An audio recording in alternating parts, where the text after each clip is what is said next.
Bien, muy buenos días para todos los presentes, los miembros del panel. Quisiera agradecer principalmente al señor ministro encargado, el licenciado Salvador Sánchez, por esta invitación tan grata. Es mi primera vez aquí en la ciudad de Panamá y en Panamá en general. Bueno, el tema que a mí me correspondió es el legado filosófico de Justo Arosemena. Quizás ustedes se preguntarán, pero ¿cómo así? Luego este señor no era político, como ya lo dijeron, no era periodista, no era abogado, redactor de códigos, de constituciones, ¿cómo así que también se metió con la filosofía? Pues déjenme decirle que ustedes tienen a uno de los grandes pensadores no solo del siglo XIX a nivel de Panamá, sino también a nivel de América. ¿Por qué? Porque don Justo Arosemena, más que un abogado, era simple y sencillamente un pensador. Eso es don Justo Arosemena, uno de los más grandes pensadores de América en el siglo XIX, y por ello trataremos de analizar y de desentrañar cuál fue su legado y cuáles eran sus posturas filosóficas y qué nos ha llegado al día de hoy, incluso el siglo XXI, cuando pensaríamos que quizás ya está muerto todo su legado y todo su pensamiento. Pues hay muchas cosas interesantes que aún perduran y que vamos a entrar a analizar en estos momentos. Para ello dividiré mi charla en dos partes. La primera parte será la filosofía moral, como ustedes lo pueden ver en el diaporama, en la presentación, y la segunda parte será algo que yo denominé la factología, que a mi modo de ver es el verdadero legado filosófico que ustedes tienen aquí en Panamá y que tenemos en nosotros, en general los americanos, hablo de América como el continente, como el legado más importante para las ciencias del espíritu en general y para la filosofía.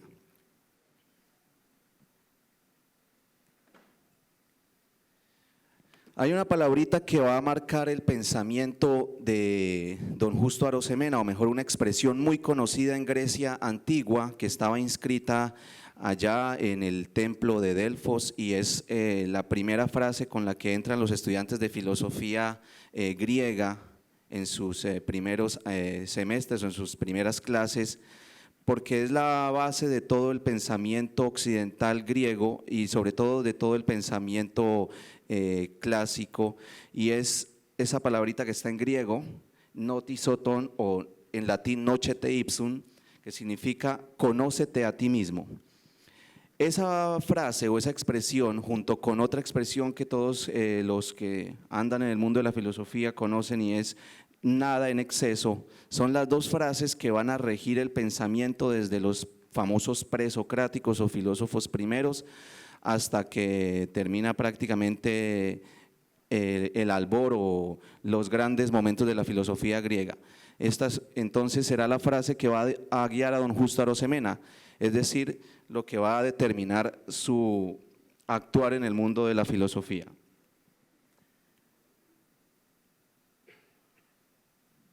Entramos entonces a hablar de la filosofía moral. Para entender a don Justo Arosemena es necesario hablar primero que todo de sus influencias. Las influencias de don Justo Arosemena, como bien lo dijo por aquí el antecesor mío, el doctor Marco Austin, pues era un erudito que desde los 5 años hablaba inglés y después también entró a conocer el francés, y por ello tuvo la posibilidad de leer directamente a autores ingleses como Thomas Hobbes, Jeremy Bentham y otros más, y también autores franceses, especialmente a Charles Drummond, a Charles Comte, que no hay que confundir con Augusto Comte. Carlos Comte es diferente a Augusto Comte.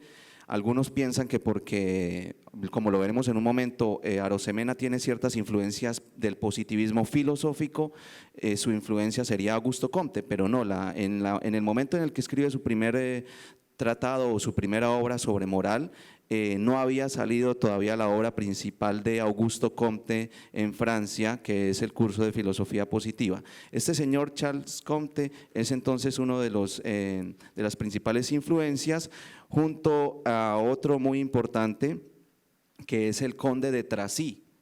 es otro de los grandes pensadores que influye o influirá en la obra de Arosemena. Hay dos partes importantes en las que quise dividir esta presentación relacionada con la filosofía moral, y es la idea del progreso moral y la idea de felicidad. ¿Qué nos dice Justo Arosemena sobre el progreso moral? Nos va a decir en su Código de Moral, es el libro posterior a las apuntaciones. El código sale en 1860, las apuntaciones salen por los años 40, cuando él tenía aproximadamente 22, 23 años, un joven a los 23 años ya preguntándose sobre la esencia moral de la persona. Pues ustedes dirán hoy en día que a los 22 años los jóvenes están pensando en otra cosa. Pues don Justo a esa edad ya escribía su primer libro publicado en París sobre qué es la moral y qué se debe hacer con la moral en un Estado en general, porque obviamente estaba dirigido siempre hacia el aspecto político, sin dejar de lado la profundidad filosófica que vamos a analizar. Él nos dice en el parágrafo 16 de este Código de Moral de 1860, es un librito pequeño, nos dice lo siguiente: pero esas partes, inteligente o inteligencia y moral, junto con una organización física proporcionada, hacen del hombre un ser eminentemente progresivo. Es decir, para don Justo Arosemena, el hecho de que el ser humano tenga inteligencia y también esté dotado de moral, que es una de las cuestiones que lo separan de los animales, no la inteligencia, porque don Justo era un pensador que consideraba que los animales también tenían inteligencia. Como buen conocedor de los griegos y de Aristóteles, sabemos que desde Aristóteles los animales tienen razón, solo que es una forma de razón particular, y pues como no tienen lenguaje, pues al menos para comunicarse con los humanos no nos la pueden transmitir, pero desde Aristóteles sabemos que los animales sí tienen o están dotados de razón. Lo que caracteriza a los seres humanos y los diferencia de los animales es el carácter moral, y ese carácter moral hace que los seres humanos estén dirigidos hacia un aspecto muy importante, que es el progreso. ¿Qué significa que estén dirigidos hacia el progreso? Significa que el ser humano debe buscar el progreso moral en primera medida, y en segunda medida esto se va a traducir en un progreso que él denominará social, y ya veremos en qué se ve reflejado ese progreso social. Lo primero entonces no es como tal, como muchos piensan, que don Justo era un industrialista a favor del progreso económico. Sí, pero ese progreso solo se daba primero que todo si se empezaba por el progreso moral de del ser humano en la sociedad, porque como él mismo lo decía, la base de la sociedad es el individuo. De ahí su insistencia en el régimen municipal, de ahí que en el Código de 1868, el Código Administrativo que le contrató el Estado de Panamá y que él elaboró, su base esencial es el municipio, y dedica un gran capítulo solamente al régimen municipal, porque él consideraba que la esencia no era tanto la abstracción del Estado, sino lo que se hiciera a nivel local, a nivel individual, partiendo del individuo, para ahí sí construir esa idea de nación y posteriormente de Estado federal. Entonces, eso es la esencia del ser humano. La esencia del ser humano es la moral, y esa moral es una moral progresiva, pero partiendo del progreso personal. ¿Dónde se ve reflejada esa moral, o cómo llevamos a la práctica esa moral? Pues esa moral no es nada más y nada menos, nos dice en el mismo Código de 1860, en el Código de Moral, que en sí es un libro, no piensen que es un código dictado para algún país o algún estado, sino así lo denominó. Eso se ve reflejado en la educación, es decir, el progreso personal no es otra cosa que la educación. ¿Y cómo se logra el progreso personal? A través de la educación. Pero hay que hacer un énfasis aquí, no es cualquier tipo de educación. Recuerden que don Justo también era un autodidacta, él solo estudió Derecho y se graduó de abogado, o lo que en la época se llamaba doctor en jurisprudencia, de la Universidad de Magdalena de Istmo, que hoy en día es la Universidad de Cartagena, es decir, él es doctor de la Universidad de Cartagena, porque en la época pues esta era la denominación, pero esa universidad hoy en día queda en Cartagena, donde estudió don Justo Arosemena. Él, a pesar de solamente haber estudiado Derecho, era un conocedor autodidacta de la filosofía, de la ciencia política, de las letras clásicas también, tenía ciertos conocimientos de latín y de griego.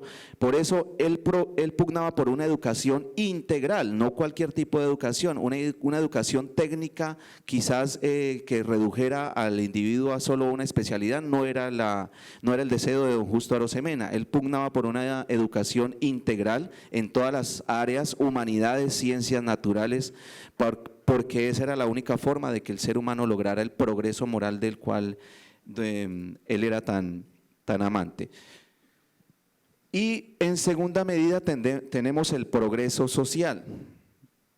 Ese progreso social se logra con un aspecto muy importante, que para don Justo Arosemena quizás en la época era tratado de un hereje por parte del statu quo, del régimen de la época, y era ese progreso que nos llevaba a la dicha, lo que él denomina en la época la dicha, que hoy diríamos más que todo la felicidad. Esa es mi segunda parte, y esta parte la encontramos en el parágrafo 29 de su Código de Moral de 1860, descifrado así: al darle el Creador inspiración constante, irresistible y absoluta a la dicha, es decir, a la felicidad, también ha querido que sea dichoso, es decir, el hombre, en tanto igualmente que conozca, observe las leyes naturales que pueden comprometer esa dicha o esa felicidad. Esto parece a primera vista una palabrería que hoy no se entendería, o diríamos, como dijo la doctora Lazo, estos son palabras vacías. Pues no. Si empezamos a desmenuzar y a masticar esta frase, encontramos que para don Justo Arosemena, el hecho de que la creación le haya dado al ser humano la idea, la noción de dicha y el poder desearlo, no es otra cosa que también la posibilidad de que pueda lograrlo, y tiene que darle los medios, las herramientas para lograr esa dicha, porque si no sería un creador injusto, un poco envidioso, como les digo, como si nos dijera ese creador: la felicidad existe pero no pueden alcanzarla. Sería prácticamente odioso por parte de esa divinidad, de ese Dios, como ustedes lo quieran llamar. Entonces, ¿qué nos dice Justo Arosemena? La felicidad es alcanzable, porque si no, si hablamos de un Dios envidioso, pues no sería Dios, porque sería incompleto, tendría defectos, como pensar en un Dios odioso que no quiere que nosotros seamos felices. ¿Y cuáles son los medios entonces para alcanzar la dicha? Los medios para alcanzar la dicha no son nada más y nada menos que los famosos derechos del hombre. Aquí abajo en la parte izquierda hice una referencia a ello. Si no alcanzan a verlo, los medios para alcanzar la dicha no son más que los derechos humanos. Hoy llamamos derechos humanos, en la época se llamaban derechos del hombre. Ahí no me voy a meter a analizar ese tema, porque los constitucionalistas que vendrán más adelante pues hablarán de el aspecto constitucional y sobre todo de los derechos humanos, pero ya desde esta época don Justo Arosemena nos hablaba en concreto de algo que hoy está muy de moda, y son los recursos para hacer efectivos esos derechos humanos.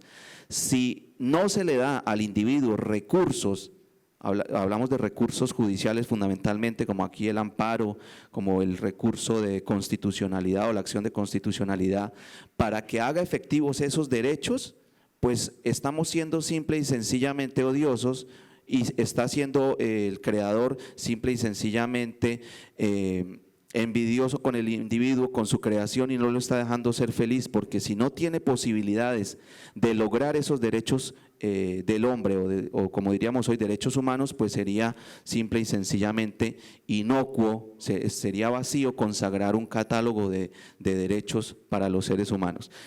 Entonces, ya vemos cómo don Justo Arosemena hablaba de recursos efectivos y esto estará muy presente en sus códigos y en sus constituciones.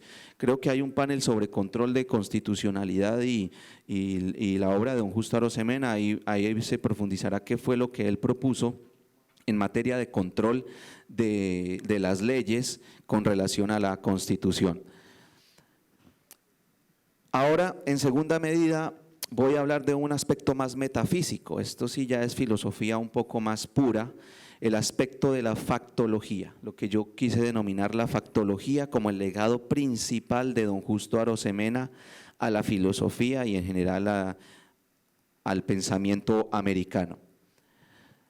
Con sus influencias francesas e inglesas, ya lo vimos, Bentham, Hobbes, Dumont, también Comte y el conde de Tracy, pues don Justo Arosemena nos va a proponer una ciencia que es una ciencia basada en los hechos. Él era muy reacio a ese espíritu de la ilustración que partía de ideas trascendentes, de ideas abstractas, de ideas que quizás no tenían un sustento en la realidad. Por ello, como dijo el profesor Austin, pues la Constitución de Panamá buscó ser una constitución panameña para los panameños, basada en la realidad panameña y no, por ejemplo, copiar la Constitución de Estados Unidos o imitarla en su totalidad o al menos parcialmente. Él buscaba siempre aterrizar las ideas aquí, al plano real, al plano hispanoamericano, como se decía en la época, hoy diríamos latinoamericano. Entonces, él era reacio y rechazaba todos esos conceptos a priori. Recordemos, haciendo un paréntesis, que en la época, en el siglo XIX, entre 1800, en donde vivió Justo Arosemena, 17 en adelante, pues reinaba una educación escolástica y él fue educado en Bogotá, en el Colegio San Bartolomé, que es colegio aún hoy en día de los jesuitas, de los padres jesuitas, que no son tan escolásticos por decirlo de alguna manera, pero que aún así le impartieron una educación bastante clásica y tradicional para la época, por lo tanto, pues estaban prohibidos muchos aspectos. Por eso les dije, hablar de felicidad era una herejía en la época.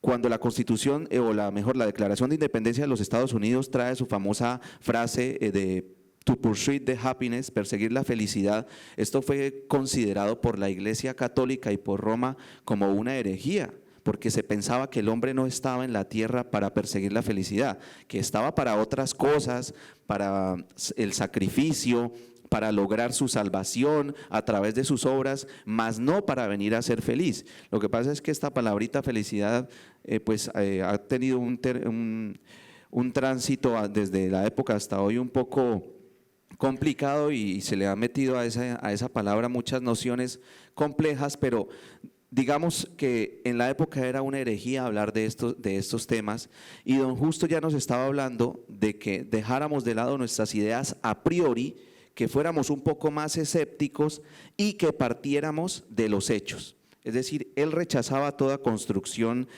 trascendental o toda construcción que partiera de preconceptos o de prepostulados y buscaba simple y sencillamente que todos nuestros análisis en política, en filosofía, en ciencias naturales, que él amaba tanto también, las ciencias naturales, la frenología era uno de sus pasiones. Usted podía encontrarse con don Justo Arosemena y él se dedicaba a observarle primero que todo su cráneo y de ahí sacaba unos conceptos y decía, este es un tipo prudente, este es un tipo audaz. ¿Por qué? Porque la frenología era una ciencia dedicada a estudiar las características de la mente de la persona a través de las formaciones o deformaciones del cerebro. En estudios constitucionales hay una referencia al conservador, fundador del Partido Conservador en Colombia, que es Mariano Ospina Rodríguez. Dice, era un tipo que por su formación del cráneo se podía decir que era un tipo